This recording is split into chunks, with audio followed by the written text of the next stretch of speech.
Ya, shalom semuanya. Apa kabar? Puji Tuhan pada Halo. kesempatan ini ya. Terima kasih Ibu Nah, Teresia, terima kasih Ibu oh, Lena untuk waktunya. Mungkin kita berdoa dulu kali ya untuk firman Tuhan ini ya. Yuk kita satukan hati. Bapa, kami percaya segala sesuatu bukan kebetulan. Kalau pada hari ini kami berkumpul dalam persekutuan doa mulia industri, kami percaya Engkau hadir di tengah kami. Engkau juga yang memberkati kami, memimpin kami, sehingga sharing ini Tuhan benar-benar menjadi berkat bagi kami, menguatkan setiap kami yang mendengarnya. Karena kami percaya firman Tuhan itu ya dan amin, dan digenapi dalam setiap kehidupan kami. Terima kasih Tuhan, di dalam nama Tuhan Yesus kami berdoa dengan penuh ucapan syukur. Haleluya. Amin. Amin. Sekali lagi selamat siang Bapak Ibu sekalian. Shalom, puji Tuhan. Sebelumnya mungkin saya memperkenalkan diri dulu kali ya. Katanya kan kalau nggak kenal kan nggak sayang. Walaupun kita bertemu di Zoom, kita percaya kita ini bersaudara di dalam Tuhan. Nama saya Aida Mariana. Ya, saya seorang istri dengan satu suami, dengan 3 orang anak. Anak saya sudah besar semua. Anak pertama Tuhan mempercayakan seorang perempuan, dia berkebutuhan khusus. Tapi saya mengucap syukur dengan keberadaan anak ini. Anak kedua dan ketiga adalah laki-laki. Nanti saya juga akan sharing mengenai kebenaran firman Tuhan yang hidup di dalam kehidupan anak-anak saya. Puji Tuhan, hari ini saya mendapatkan tema Trust and Obey, percaya dan taat. Sepertinya gampang sekali mengatakan trust and obey. Tapi pada kenyataannya kadang-kadang kita sangat sulit untuk percaya penuh kepada Tuhan. Seperti yang ini dikatakan trust, obey. Obey-nya ini bukan dari taat. Taat seperti apa yang Tuhan mau. Taat dalam arti kata ada tindakan. Taat ada tindakan, kalau kita boleh rangkum itu adalah iman. Ketika iman dibangun, maka akan terjadi mujizat, miracle. Nah itulah mujizat, itulah yang dikatakan janji Tuhan. Janji Tuhan itu berlaku bagi kita semua anak-anaknya. Amin kan Mbak Ibu? Setiap kita pasti ingin menikmati janji Tuhan. Karena janji Tuhan itu Tuhan berikan tanpa kecuali. Bagi anak-anaknya yang menerima Tuhan Yesus sebagai Tuhan dan Juru Selamat, itu akan menerima berkat janji firman Tuhan. Kenapa saya bisa katakan seperti ini? Saya adalah salah satu orang yang menerima janji Tuhan. Saya adalah salah satu yang menerima berkat Tuhan. Saya nanti akan sharing sedikit mengenai latar belakang saya. Sebelumnya kita akan baca di Lukas 5 ayat 1 sampai 11. Tapi saya persingkat ya Bapak Ibu ya. Saya ambil di ayat, saya akan sharing sebentar. Iya, oh belum terbuka. Sebentar, Mr. Adria ini. Oh iya, oke. Ini sebelumnya saya minta maaf karena pertama kali saya menggunakan Google Meet. Biasanya saya pakai Zoom untuk sekolah. Ya, di sini dikatakan di dalam Lukas ayat 5 sampai Lukas 5 ayat 1 sampai 11, tapi saya akan membacakan di ayat keempat dan kelima. Saya akan menjelaskan bagaimana trust, obey, dan miracle. Di ayat keempat, setelah selesai berbicara, ia berkata kepada Simon, bertolak ke tempat yang lebih dalam dan tebarkanlah jalamu untuk menangkap ikan. Ya, Tuhan Yesus memerintahkan Simon untuk menebarkan jala. Jawaban Simon adalah ayat kelimanya. Simon menjawab, Guru, telah sepanjang malam kami bekerja keras dan kami tidak menangkap apa-apa. Tetapi karena Engkau menyuruhnya, aku akan menebarkan jala. Seperti yang kita tahu Bapak Ibu sekalian, Simon ini latar belakangnya adalah penjala ikan. Semalam-malaman, dia katakan semalam-malaman dia sudah menjala ikan, tapi tidak mendapatkan satu ekor pun. Tapi ketika Tuhan memerintahkannya, Simon melakukan. Percaya penuh. tetapi karena Engkau menyuruhnya, aku melakukannya, menebar jala. Intinya kan seperti itu ya. Jadi ketika Simon percaya yang memerintahkan adalah Tuhan, dia ada tindakan. Tindakan obey. Tindakan itu terjadi, maka terjadi mujizat. Nah, mujizat itulah janji firman Tuhan. Kenapa saya katakan seperti itu? Mujizatnya adalah tadi malam 1 ekor pun tidak ditemukan, tidak didapat. Tapi ketika dia mengikuti apa yang Tuhan mau, 2 perahu enggak tanggung-tanggung, berkat melimpah. Nah, itulah yang Tuhan mau. Janji itu digenapi dalam kehidupan kita, anak-anaknya. Saya bisa sharing seperti ini karena saya juga mengalami. Kalau boleh sharing sedikit, saya ini latar belakangnya bukan dari keluarga Kristen. Bukan dari keluarga Kristen. Kok saya bisa melayani? Setelah saya menerima Tuhan Yesusnya ketika usia itu remaja, 12 tahun. 12 tahun saya diperkenalkan Yesus dibawa oleh teman saya. Latar belakang saya adalah nenek saya itu dari Cina daratan. Tiongkok asli yang mendarat karena keadaan ekonomi di sana sulit, mendarat ke Indonesia dan kebetulan singgah di Bogor. Lahirlah mama saya generasi pertama dan saya adalah generasi kedua. Satu berkat yang luar biasa. Ketika saya terima Tuhan Yesus, saya baca dalam Alkitab. Ternyata Bapak Ibu sekalian, saya percaya Bapak Ibu pun pasti ada dalam rencananya. Kita akan baca di Mazmur. Saya akan buka ya, di Mazmur kita akan baca sama-sama. Kenapa itu namanya janji firman Tuhan? Oke, iya. Kita akan baca di Mazmur. Mazmur 139 ayat 13 sampai 16. Ini yang saya imani kalau saya memang sudah ditulis dalam kehidupan Tuhan. Seperti ini ya. Sebab engkaulah yang membentuk buah pinggangku, menenun aku dalam kandungan ibuku. Sesuatu yang luar biasa. Ini saya benar-benar takjub dengan firman ini. Kemudian aku bersyukur kepadamu oleh karena kejadianku dahsyat dan ajaib. Ajaib apa yang kau buat dan jiwaku benar-benar menyadarinya. Tulang-tulangku tidak terlindung bagimu ketika aku dijadikan di tempat yang tersembunyi. Dan aku direkam di bagian-bagian bumi paling bawah. Matamu, ini ayat 16-nya Bapak Ibu, matamu melihat aku bakal anak. Dan dalam kitabmu semuanya tertulis hari-hari yang akan dibentuk sebelum ada satupun daripadanya. Wow, firman Tuhan yang luar biasa. Saya yang non-Kristen dari keluarga non-Kristen, ketika membaca ayat ini, saya bilang, betapa bersyukurnya saya dipilih oleh Tuhan. Ternyata kita yang percaya Tuhan Yesus itu, kalau kita boleh menyadari, dan mulai sekarang mari sama-sama kita menyadari, kita ini dibentuk dalam rahim ibu ini sudah ditentukan oleh Tuhan. Bahkan ayat 16 ini ayat yang luar biasa. Kenapa? Karena sebelum kita jadi di dalam kandungan ibu aja, Tuhan tuh sudah menulis kehidupan kita nantinya jadi seperti apa. Bayangkan Bapak Ibu, kalau boleh dikatakan blueprint-nya Tuhan. Wow, belum jadi anak, Tuhan sudah menulis dalam kehidupan bahwa kita akan jadi seseorang. Ini satu hal yang luar biasa.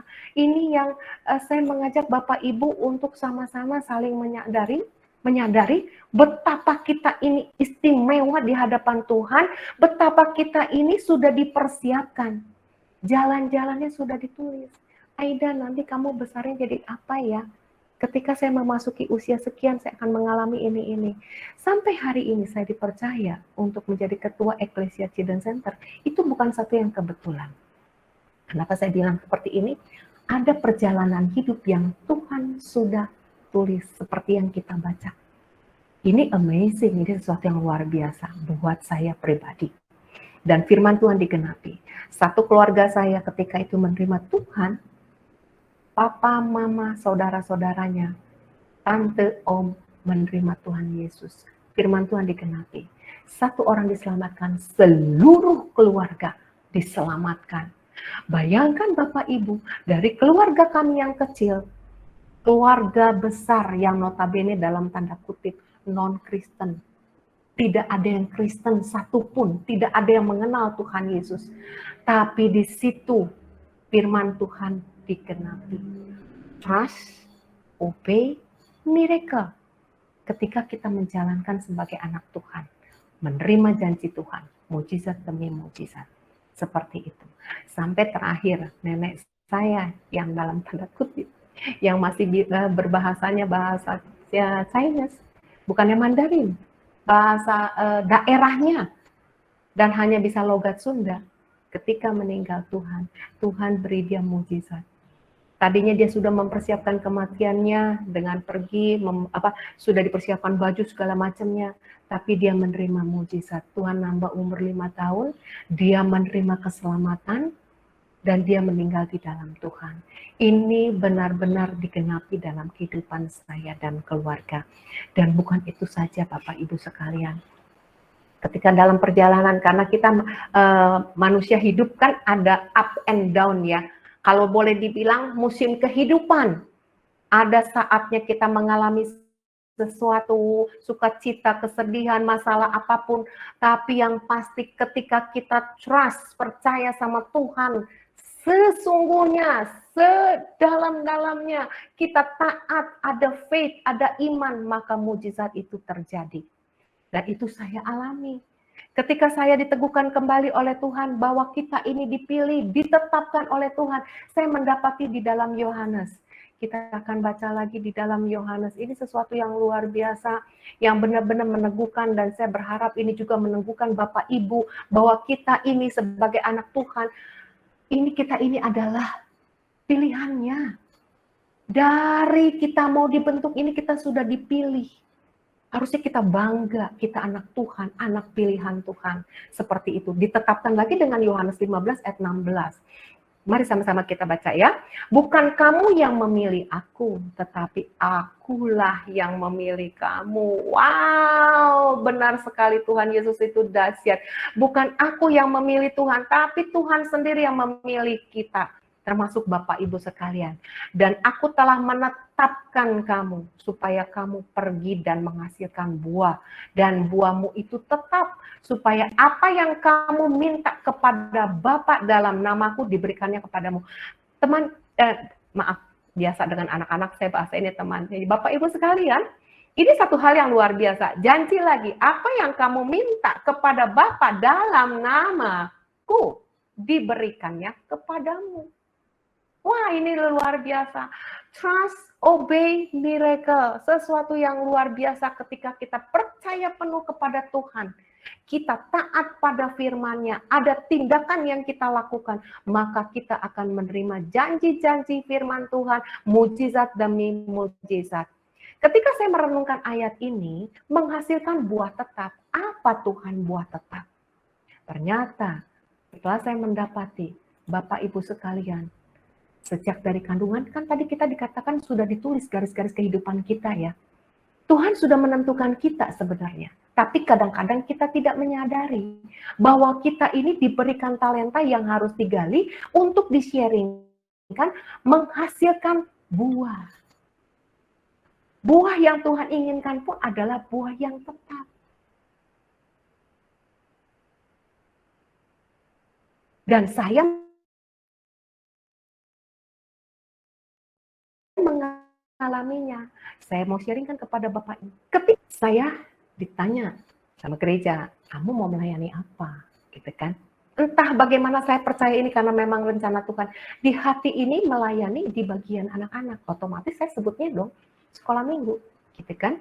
Akhirnya singkat cerita saya melayani di panti asuhan yang ada di Bogor. Panti asuhan yang isinya adalah anak laki-laki semua. Seperti yang kita tahu, anak panti itu butuh kasih sayang. Anak panti itu butuh perhatian. Nah, itulah yang saya alami. Ketika saya ikut seminar mengenai generasi alfa, wah, sesuatu yang rasanya siap-siap dengan ibu bapak yang masih muda yang memiliki anak-anak kecil. Kita harus mempersiapkan anak-anak kita ini dengan kebenaran firman Tuhan. Kalau enggak, mereka hanyut dengan era digital seperti ini. Semua bisa dikalahkan oleh yang namanya gadget. Kebenaran firman Tuhan harus ditanamkan sejak mereka dini. Inilah tugas kita. Nah, itulah yang menjadi kerinduan saya untuk selalu membawa anak-anak mengenal kebenaran firman Tuhan yang nantinya mereka dipersiapkan. Dipersiapkan dengan firman, dengan kebenaran. Karena kedepannya, harta itu nggak menjamin. Itu yang saya katakan pada anak-anak. Mami, papi nggak punya harta. Tapi dengan kebenaran firman Tuhan, kamu akan diberkati. Pada saat mami papi tidak bisa menyiapkan kebutuhan kamu, Tuhan yang mencukupkan.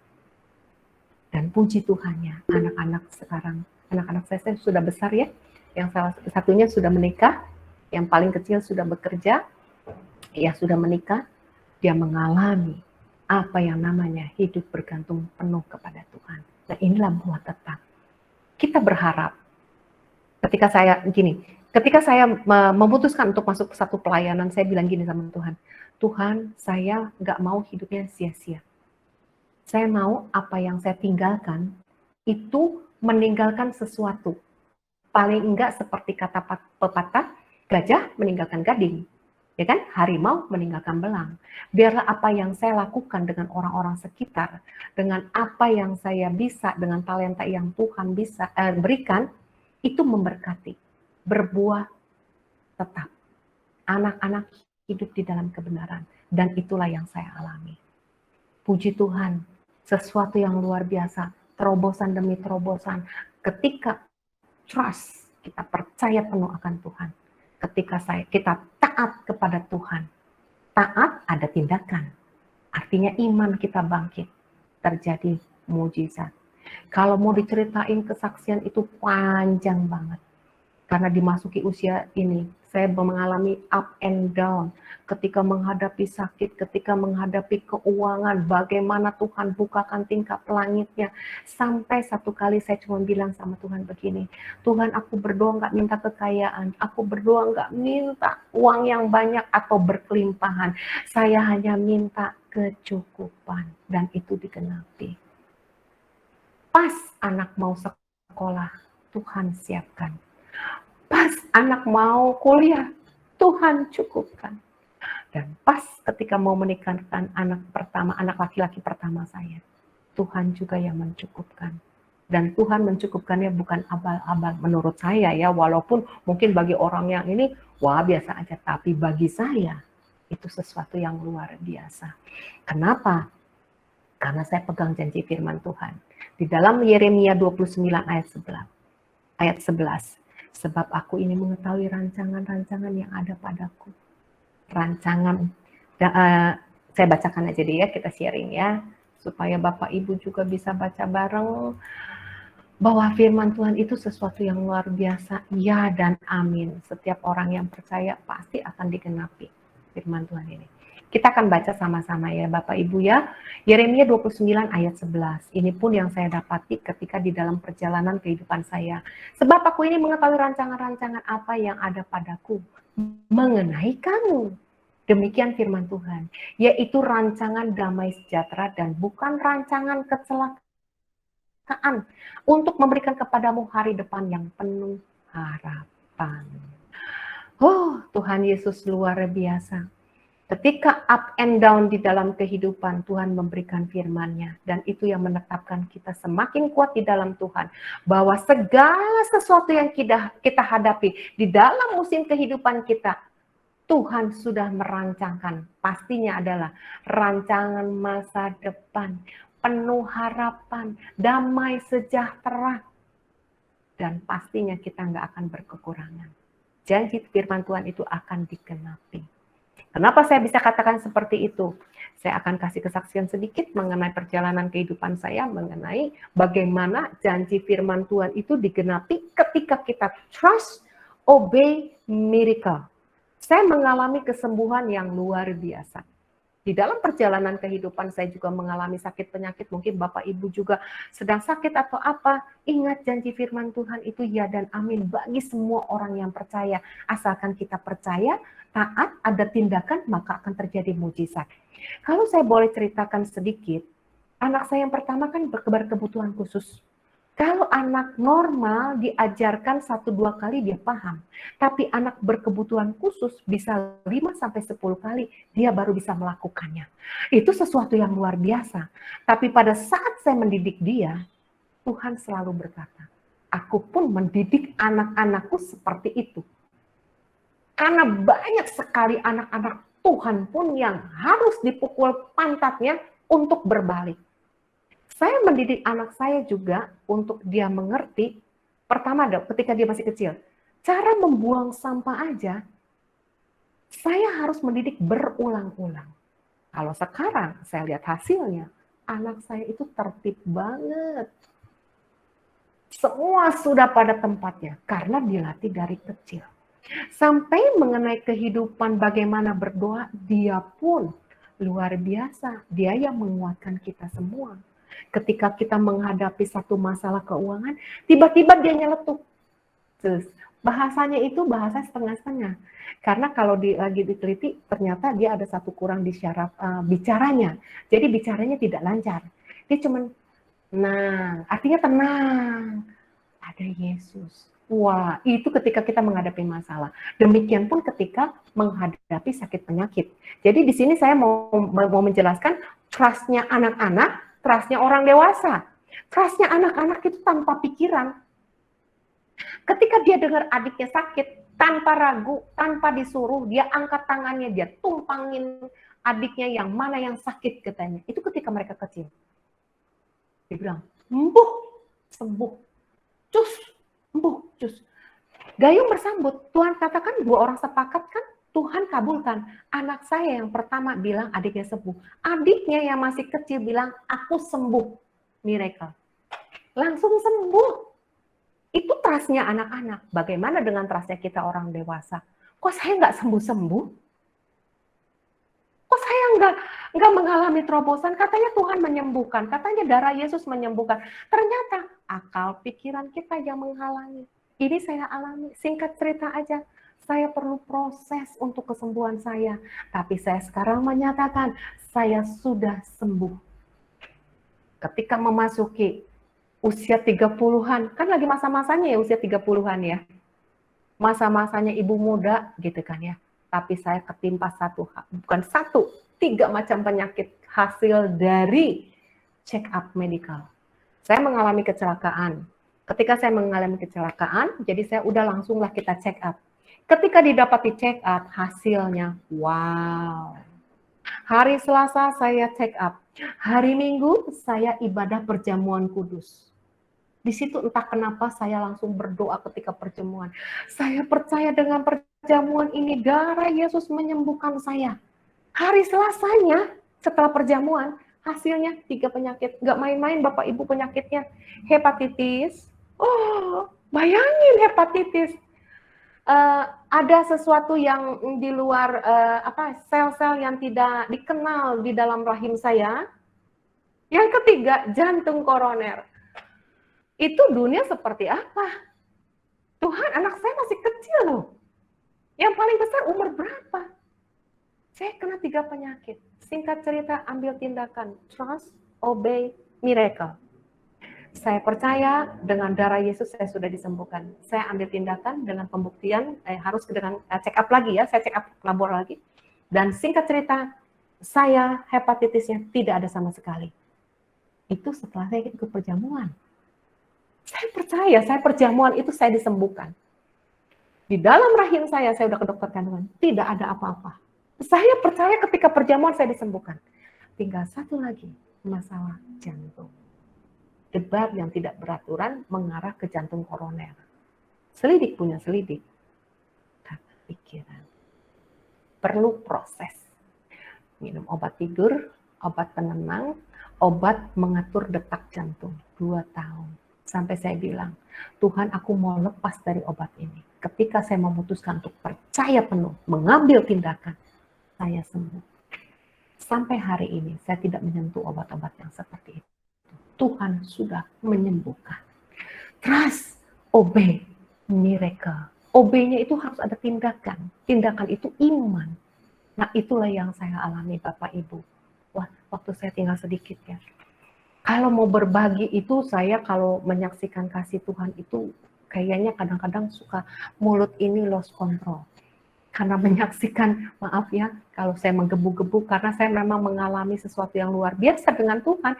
Jadi kalau disuruh kesaksian, saya tuh kayak orang, kata suami saya tuh, gitu kan, seperti itu. Singkat cerita ya Bapak Ibu, saya akan share satu kata-kata yang luar biasa ya.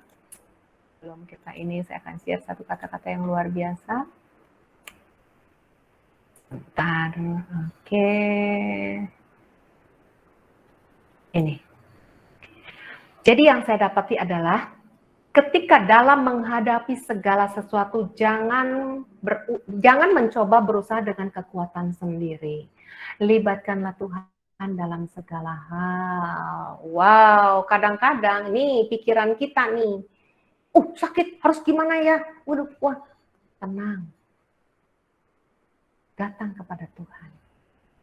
Maka dia akan memimpin step by step. Itu yang saya alami ketika saya udah angkat tangan.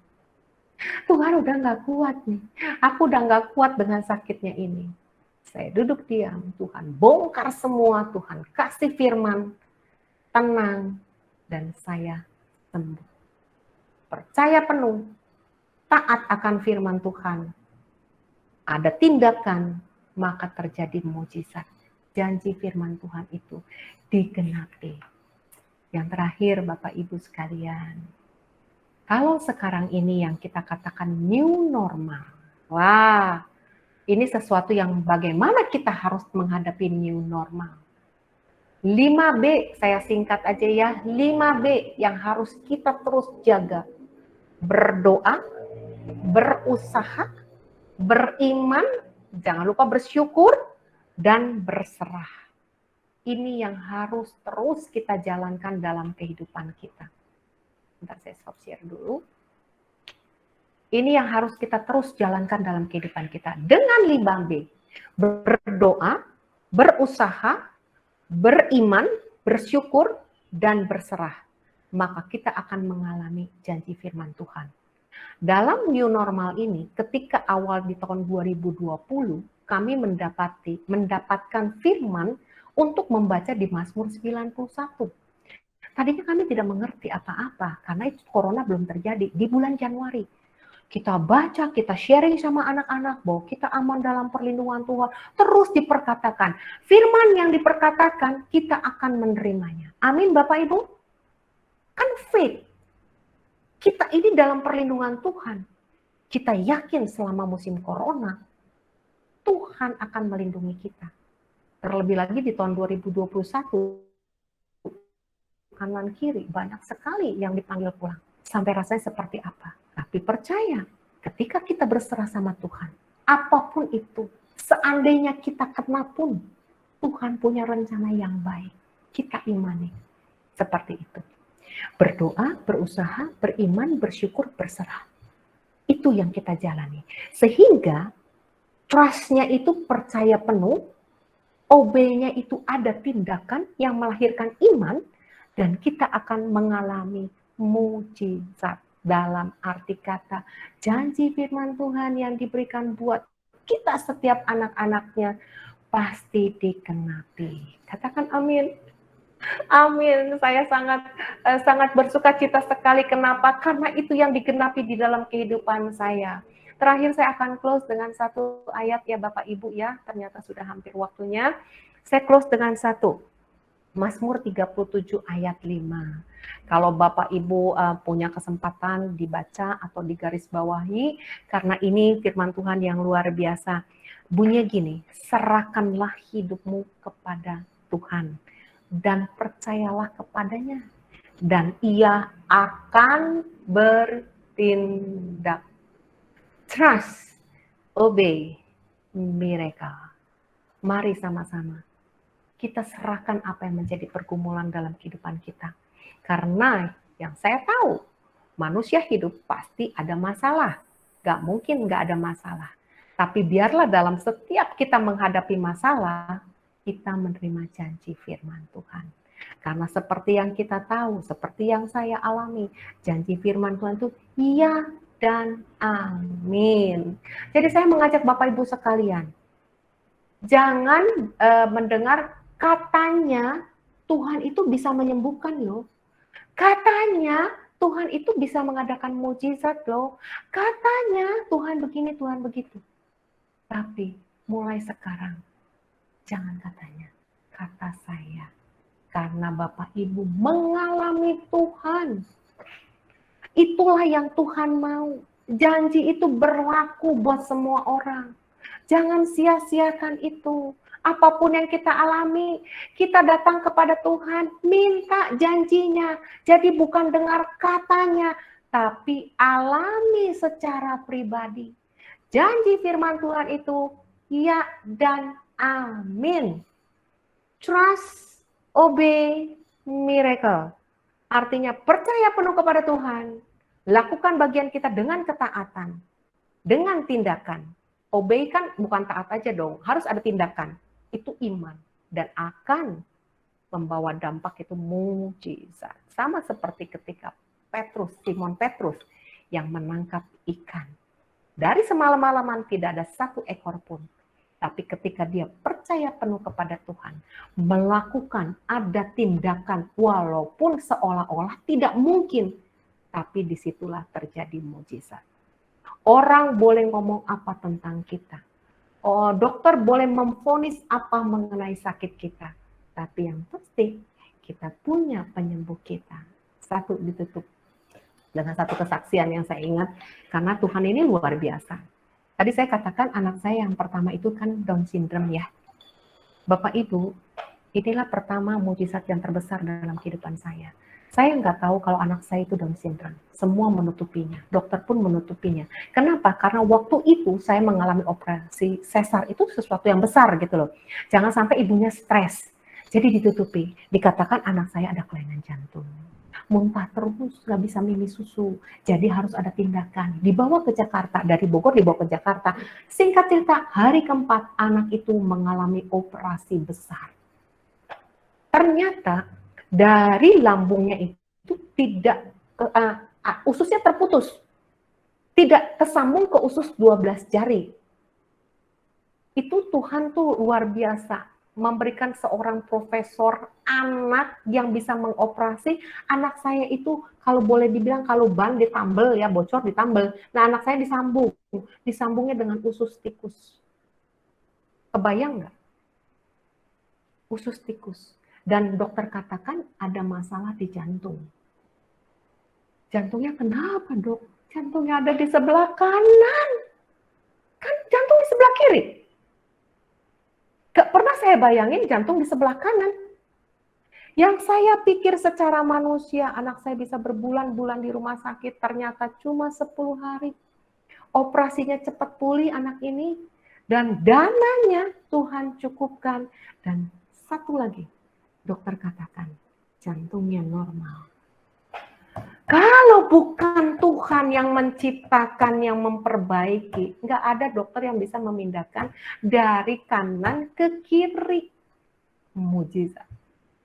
Dan satu lagi, anak saya itu lahir di tanggal 7, bulan 7, tahun 87, beratnya 2,7, panjangnya 47, dan yang terakhir yang membuat dia Down syndrome, kromosomnya 47, kelebihan satu kromosom. Tapi saya bersuka cita dengan anak ini. Karena anak ini membawa berkat, melatih kami orang tua untuk bersabar dan berharap penuh kepada Tuhan. Jadi mari Bapak Ibu kita berdoa. Musim kehidupan apapun yang kita alami, jangan pernah takut. Ada janji firman Tuhan, asalkan kita percaya, taat akan terjadi mujizat. Yang sakit datang kepada Tuhan. Minta petunjuk harus bagaimana. Tuhan udah menyiapkan jalannya. Karena apa? Di Mazmur sudah ditulis, Tuhan sudah menuliskan garis kehidupan kita. Jadi jangan pernah takut. Yang ada sekarang adalah mari kita menggali potensi kita. Yang digariskan Tuhan itu apa? Supaya menghasilkan buah tetap. Kan kita nggak mau dong hidup di dunia dengan sia-sia. Pasti dong ada sesuatu yang menjadi berkat paling enggak buat keluarga kita. Yang terdekat. Dari keluarga ke lingkungan, ke keluarga besar. Dari keluarga besar akan merambah ke akhir menjadi besar. Mari sama-sama kita melakukan yang terkecil yang kita bisa lakukan. Dari hal yang kecil, Tuhan akan membuat perkara yang besar. Amin. Amin ya. Saya berharap sharing kali ini bukan khotbah ya. Saya sharing. Kalau khotbah saya nggak bisa. Tapi kalau berbagi kehidupan, rasanya ada sesuatu yang meletup-letup dari hati untuk dibagikan. Saya berharap apa yang saya sharingkan hari ini bisa memberkati, menguatkan Bapak Ibu sekalian. Jadi apapun musim kehidupan kita, tetap percaya. Trust, obey, miracle.